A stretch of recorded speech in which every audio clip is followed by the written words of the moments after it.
Hey guys, Mario here, and I know it feels like a long time since I've done it, but it was just last week. I want to talk to you guys today about this tragedy that I saw yesterday at the LA Unified School District, and that's exactly what I want to call this person, a tragedy, because it's tragic that they have to use a dead boy's image to further a narrative. This man who was out there with an image of Gabriel Fernandez. Now, I actually know the family personally. I know the story very, very well, considering it happened in my backyard. Let me tell you guys about Gabriel Fernandez. Gabriel Fernandez was a little gender non-conforming boy, so he was a little more sissy, and his parents didn't really agree with it. So his parents abused him physically, emotionally, and they ultimately started sending him to school in dresses, thinking that if the other kids bullied him, they would maybe make him not so feminine.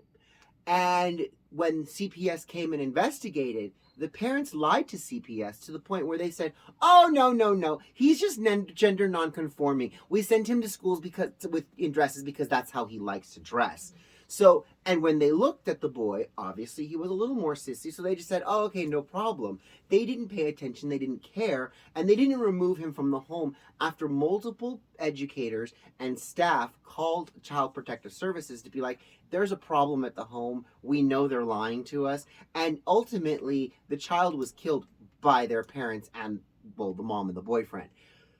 The mom is still in jail. I have actually been to the courthouse when George Gascon was elected because they were considering actually giving her early release after she murdered her child. So I went down there and I met with the family. I talked with this family. This family is still hurting. They still celebrate the young man's birthday every single year. So yesterday, when I was at LA Unified School District and I saw a person holding his image, I said, "What do you know about him?" And the first thing they said was, "This child was killed because they were gay."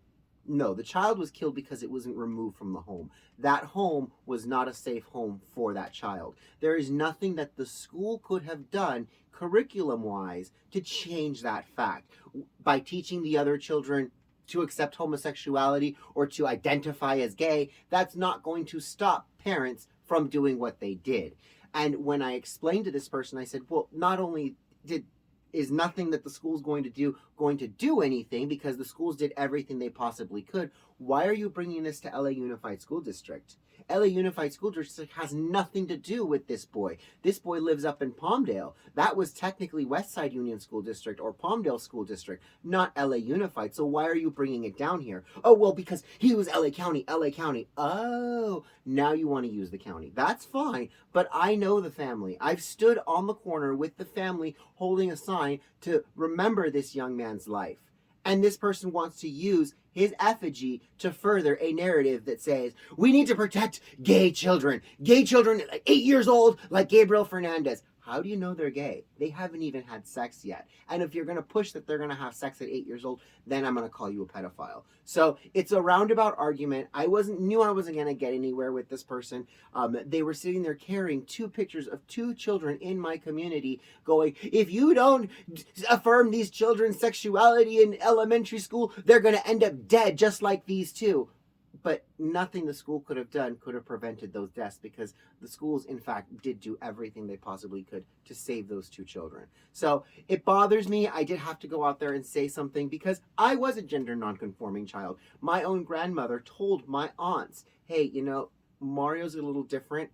You might want to check out and watch out for him because his mom will reject him."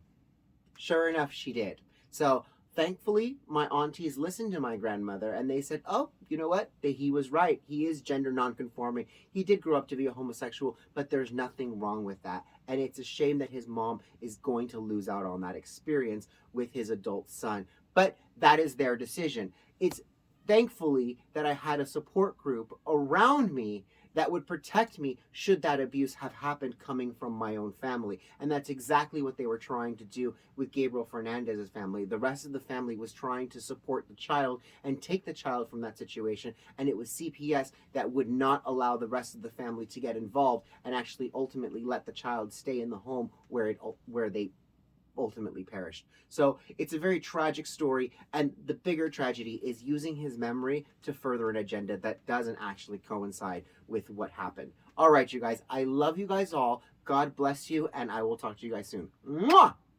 Bye, guys.